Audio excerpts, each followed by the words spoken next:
Assistant Chief Jason Stilley here with operations, and then you'll also hear from Lincoln Public Schools Superintendent Dr. Paul Gosman. If you would let them both speak first, and then we'll take some questions afterward.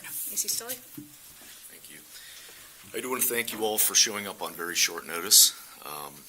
Provide a few basic details. I'll invite Dr. Gosman up to say a few details, and then we'll take any questions that you may have. Just a few minutes before 12 o'clock p.m. today, we were called to Lincoln High School at roughly 22nd and J Streets regarding a stabbing. School resource officers, along with Lincoln High School security staff, responded to a fight between a 14 and a 15-year-old. Based on preliminary investigation, we believe that they were engaged in a mutual fight when the 14-year-old pulled out a knife, a large serrated knife similar to a bread knife, and slashed the 15-year-old. At this time, I believe the 15-year-old has injuries to the forearm and also to the chest or shoulder area. The 15-year-old left the school and ended up seeking treatment at an urgent care in the area. The 14-year-old remained on scene, where he was attended to initially by the school resource officer and then ultimately transported to a local hospital where he was treated for his injury, which I believe is a laceration to the hand. At this time, the investigation is ongoing, and we appreciate your patience as we work through it. And with that, I'm going to invite Dr. Gosman up to the podium to say a few words. Thank you. Good afternoon. We understand anytime there is violence at a school, it causes concern, and we want to reassure our staff and students and families and our community that we take this school safety seriously. As a superintendent and as a parent myself, I can tell you that the phone call I received today is not one that I want to receive. There were only a few students in the area during the incident, and we used what we refer to as the standard response protocol of hold. And a hold means that we hold students in their classrooms and out of the hallways while the staff members, the security team, and in this case the police, work to handle the situation. And once police determine that there's no longer a threat to any students or staff, the hold was lifted. I want to commend our staff members for responding so quickly using this standard response protocol to keep the area clear. They also remained incredibly calm, and they supported the students, even the students who were not involved in this incident. One of our administrators acted quickly to neutralize the situation. We're thankful for that administrator and to that administrator who stepped in, broke up the altercation, and clearly prevented more serious injuries from occurring. Our staff and students at Lincoln High were able to return to their routines and get back to teaching and learning relatively quickly, and we commend them for limiting the disruption and moving forward with the day. The reports that we've received thus far indicate that there were minor injuries for both students, but the police department, and I want to say how much we appreciate the partnership that we have with Lincoln Police, have assured us that this was an isolated incident and there is no active threat to students or staff at Lincoln High School. I want to assure the community that the students involved will face consequences outside of just the consequences with the legal system, but with the school. But of course, due to student privacy, I will not be able to share those consequences with the community. We appreciate our school resource officer and Lincoln Police for their quick and thorough response, and we will continue to cooperate with them as they investigate this incident that we believe is serious, but isolated. Again, we understand that any time there's a mention of violence at school, it causes concern, and we want to reassure staff, students, families, and our community that we take this seriously. If you see or hear anything, we send this plea to our community. If you see or hear anything that causes concern, please contact the Lincoln Police at 402-441-6000. Any LPS staff member certainly can take that information, or we always have the green Safe to Say button right on our website. Thank you.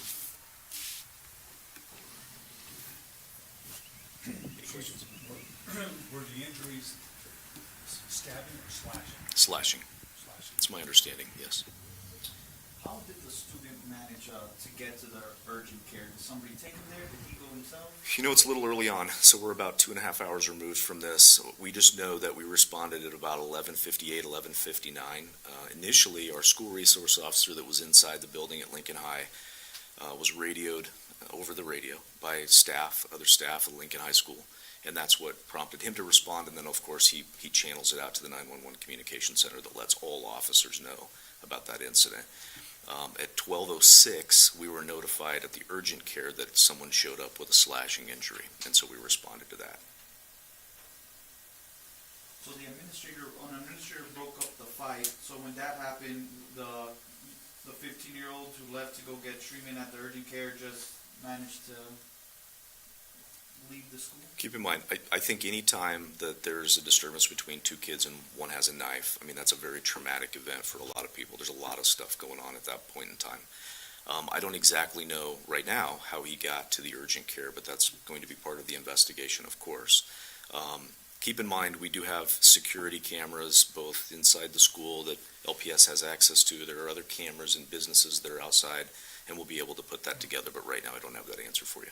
Can you say what injuries the 14-year-old sustained? It appears to be a laceration to the hand, probably not dissimilar to a knife slipping from his hand. So, again, not life-threatening, something that is being treated right now, and he'll ultimately be released. And the school resource officer tended to him? Correct. Where in the school did this happen? It's, I think Dr. Gossman could probably speak specifically to it, but it's my understanding it's a lower level and a distance to the south end of the school. That's correct. Do you all know what started the altercation? We have an idea that it was some type of an issue between the two of them. We're kind of running down exactly what all that was, but we have an idea. I'm just not prepared to disclose that right now. Have these students had violent issues in the past in regards to school? I don't believe that Dr. Gossman is going to be able to get into student discipline or any records. At this time, I do not have any knowledge that there's been an ongoing issue between the two students. Any reason as to how the kid got a knife into school, or just in the backpack? Or At this point, we believe he retrieved it from a backpack. does it raise any alarms, Dr. Gossman? Or You know, protocol or anything? Just- every situation of this nature raises alarms, and every time we have an opportunity like this, which, you know, certainly we don't celebrate an opportunity in this regard, but we'll go back and look at our protocol. We have an incredible safety protocol in this district, and I'm confident that our teams will meet together with our partners, review the incident, and see what we could do differently to prevent any challenges again in the future, but it will just take some time to do that work. And I do want to highlight and elevate what Dr. Gossman did say regarding the response. I think the response by his staff, security staff and otherwise, was exemplary in a very chaotic event. I also want to lift up our response by the school resource officer as well. Resource officer sustained any injuries breaking up that fight, or the faculty member? There are no other injuries known to any other faculty member or the school resource officer. It was an isolated between the two involved in the fight. Is there any idea what will happen to the student who stabbed the other student? Yeah, so right now we are looking at charges, of course, being a juvenile, that's a referral, and then it's a conversation with juvenile probation on whether or not they're lodged. Right now, we're evaluating whether or not it's appropriate for a second-degree assault, use of a weapon to commit a felony. Is he being detained at all by LPD? Currently, he's being treated, and then we'll evaluate where he goes from there. What's the next step? Just continuing the investigation? Right. I mean, obviously, we know what we know right now, but there's going to be other information, either Snapchat videos, other information that people might have about any, the issue that really kind of boiled over today. We've got a lot of video to pour through, and so anybody that does have information, you're always encouraged to call us at 441-6000 or at Crime Stoppers if you feel appropriate.